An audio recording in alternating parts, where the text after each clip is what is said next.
Emma Harris stared at the certified letter like it might explode. Her hands shook as she tore open the envelope. Legal letterhead. Heavy paper, the kind that meant trouble. Cease and desist. She read the first line 3 times before her brain would accept the words. Titan Creative Corporation was demanding she stop selling her Bloom and Grow botanical prints. Immediately. They claimed trademark infringement. They wanted her to destroy all inventory, and they were demanding $50,000 in damages. Emma's knees buckled. She sat down hard on her apartment floor, the letter still gripped in both hands. $50,000. She didn't have 50,000 cents after rent. This had to be a mistake. She'd been selling her botanical prints for over a year, custom watercolor designs she'd painted herself, scanned and printed in her cramped apartment-turned-studio. They weren't copies of anything. They were hers. She pulled out her phone with trembling fingers and searched Titan Creative Trademark Bloom and Grow. The results loaded. Her stomach dropped. There it was. A trademark filing, registered and approved, for a design series called Bloom and Grow Botanicals. But the filing date made her freeze. March 15th. Emma had launched her shop on December 3rd, 4 months before they filed. She scrolled through the trademark details, her pulse hammering in her ears. The description was broad, ridiculously broad. Botanical artwork featuring flora in growth stages. That could describe half the art prints on the internet. This wasn't a mistake. This was a shakedown. Emma called her best friend Jake, a paralegal at a small firm downtown. 20 minutes later, he sat across from her, reading the letter with his jaw clenched. "This is garbage," he said finally. "Garbage I can't fight." Emma's voice cracked. "Jake, I can't lose this. It's all I have." He set the letter down and met her eyes. "Did you keep records? Proof of when you started selling?" "Of course. Sales receipts, social media posts, my website archive." "Good." Jake leaned forward. "Because if you launched before they filed their trademark, you have prior use. That's a defense. A defense I can't afford to make in court."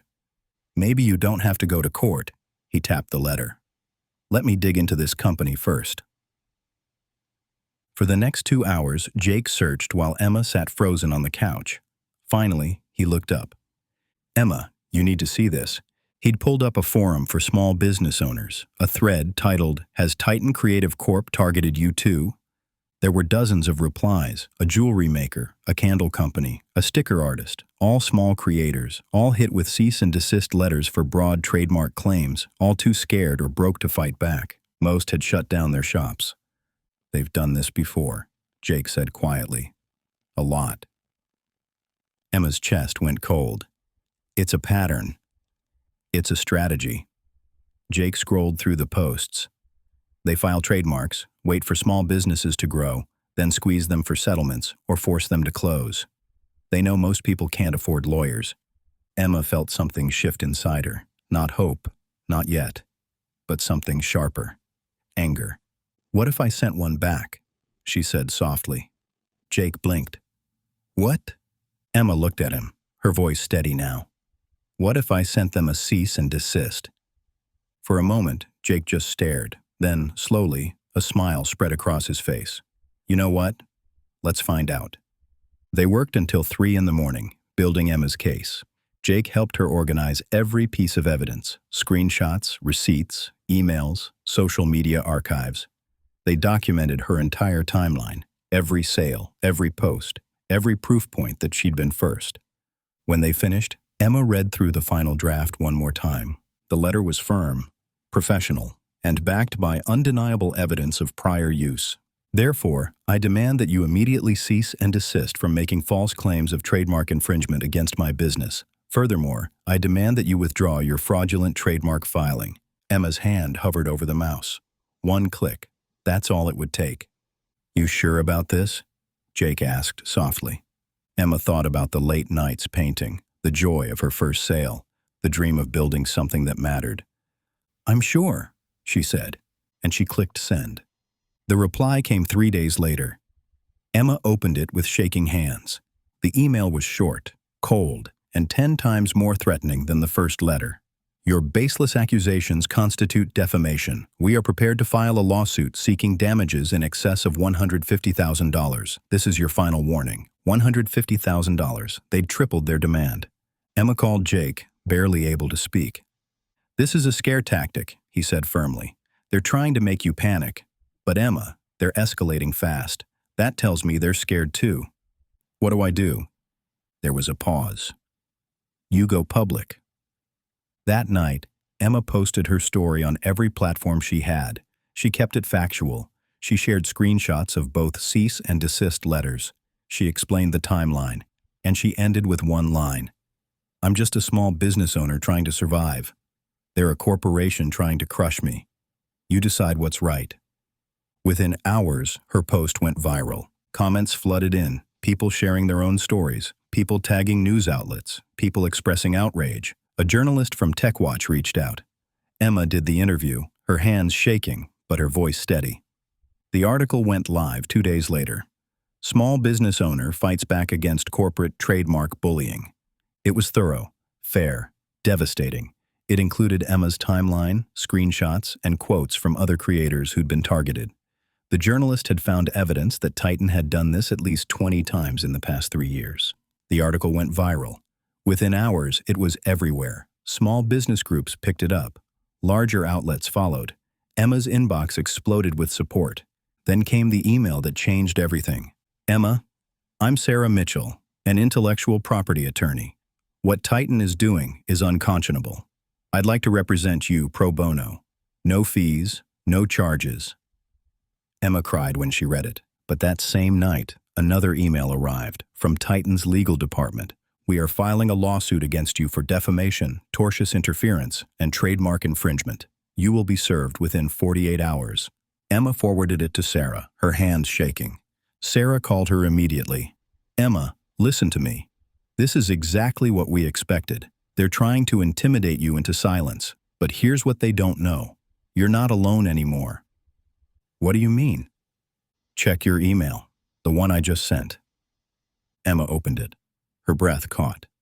12 other creators targeted by Titan had agreed to join a class action lawsuit. They had evidence, dates, proof of the pattern. We're not just defending you anymore, Sarah said. We're going on offense. The next week moved fast. Sarah filed a motion to invalidate Titan's trademark based on fraud and prior use. She submitted evidence from all 13 cases showing a clear pattern of predatory behavior. Media coverage intensified. Titan's stock dropped. Their investors started asking questions. 2 weeks later, Emma got a call from Sarah. They want to settle. Emma's heart stopped. What? Titan's lawyers reached out. They're offering $25,000, a mutual NDA, and they'll drop everything if you stay silent. Emma thought about the money. It would change her life, but it would also let Titan keep doing this to others. What do you think I should do? Emma asked. I think, Sarah said carefully, that you've already shown incredible courage. Whatever you choose, I'll support you. Emma closed her eyes. She thought about Rachel, who'd spent her daughter's college fund to make the fear stop. She thought about the 12 other creators who'd joined her fight. She thought about every small business owner who might be targeted next. No, she said firmly. I want a public apology. I want them to withdraw all fraudulent claims, and I want them to compensate every creator they've hurt. Sarah was quiet for a moment. Then, okay, let's make them pay. The standoff lasted another week, but media pressure mounted. More victims came forward. A consumer protection agency opened an investigation. Titan's board finally broke. The settlement was public. Titan issued a formal apology. They withdrew their trademark claims against all 13 creators. They established a fund to compensate victims and agreed to stricter oversight of their trademark filings. Emma stood in her studio the day the settlement was finalized, surrounded by her prints. Her hands weren't shaking anymore. She'd done it, not just survived. She'd won. Her phone buzzed. A text from Jake. Proud of you. Always knew you were a fighter.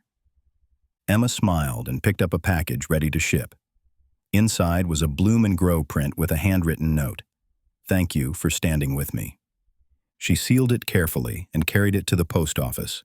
The address was for Rachel in Portland. As Emma walked home, autumn sun warming her face, she thought about how different everything felt now. Lighter. Freer. She'd been terrified. She'd almost given up a dozen times, but she'd learned something more valuable than any settlement. Sometimes the bravest thing you can do is refuse to stay silent. Sometimes you fight back, and sometimes, against all odds, you win.